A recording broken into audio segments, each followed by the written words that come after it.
தூத்துக்குடி கொத்தனார் தூக்கி போட்டு மச்சான் வாழ்க்கையே வெறுப்பா இருக்கு மச்சான். ஏன் மச்சான் என்னாச்சு? ஏடா சொல்றது, அப்பா இதை பண்ணுன்றாரு, சரி இதை பண்ணுன்றாங்க, அண்ணன் தம்பி சொந்தக்கார எல்லாம் அதை பண்ணு இதை பண்ணு, மண்டை காயுது மச்சான். இந்த உலகம் 1000 சொல்லும், ஆனா உனக்குள்ள ஒருத்தன் இருப்பான், அவன் என்ன சொல்றான்றத மட்டும் கேளு. A few moments later. வர லாரியில வண்டி விட்டு சாப்பிடும், வர லாரியில வண்டி விட்டு சாப்பிடும். என்ன நமக்குள்ள சாவ சொல்றான்? உனக்குள்ள ஒருத்தன் இருப்பான், அவன் என்ன சொல்றான்றத மட்டும் கேளு. விடுறா வண்டிய லாரிக்குள்ள.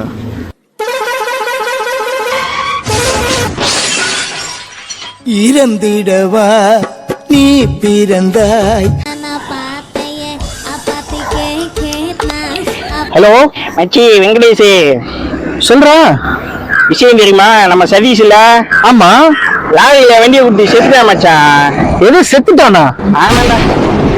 என்னத்த சொல்றது, மனுஷனா பிறந்தா எவனாச்சும் ஒருத்தர் சொல்றதையாச்சும் கேட்கணும். யாரு சொல்றதும் கேட்காம தெரிஞ்சா எப்படிடா மச்சான்? சரி ரைட்டு விடு, மாயோட வரேன்.